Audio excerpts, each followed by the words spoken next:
بسم اللہ الرحمن الرحیم وبشر الصابرین الذین اذا اصابتهم مصیبہ قالوا انا للہ وانا الیہ راجعون انا للہ وانا الیہ راجعون۔ عزاداران مظلوم کربلا غریب حسین روز عاشورہ فرماتے ہیں شیعتی انا قتیل الابرار، او شیعو مجھے کربلا میں رولا رولا کے مارا گیا۔ حسین کبھی علی اکبر کے لاشے پہ روئے، کبھی آن و محمد کے لاشے پہ روئے، کبھی عباس کے کٹے ہوئے بازو اٹھا کے روئے۔ مومنین بیٹھ جائیں، مومنین بیٹھ جائیں۔ زلجنا نہیں آئے گا، زیارت نہیں آئے گی، مجھے شہادت پڑھ دیں گے، مجھے شہادت پڑھنے دے۔ حسین کا واسطہ ہے، بیٹھ جاؤ، بیٹھ جائیں مومنین، بیٹھ جائیں۔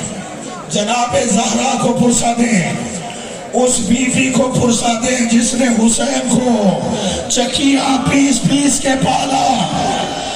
عزاداروں، حسین کربلا میں اکیلا رہ گیا، سر سے لے کر پاؤں تک حسین زخمی ہے۔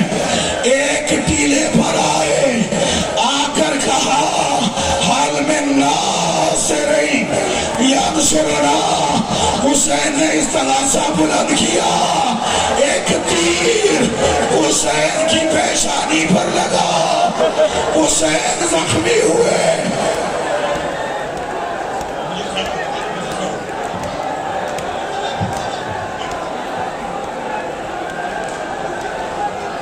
عزاداران مظلوم کربلا زیارت بھی کریں اور شہادت بھی سنیں۔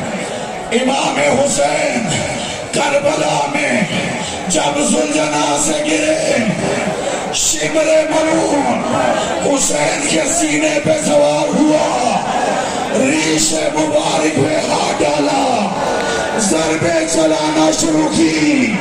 ایک سیاہ مرکے والی بی بی کبھی اٹھتی ہے، کبھی بیٹھتی ہے، کہتی ہے نامار۔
Yeah.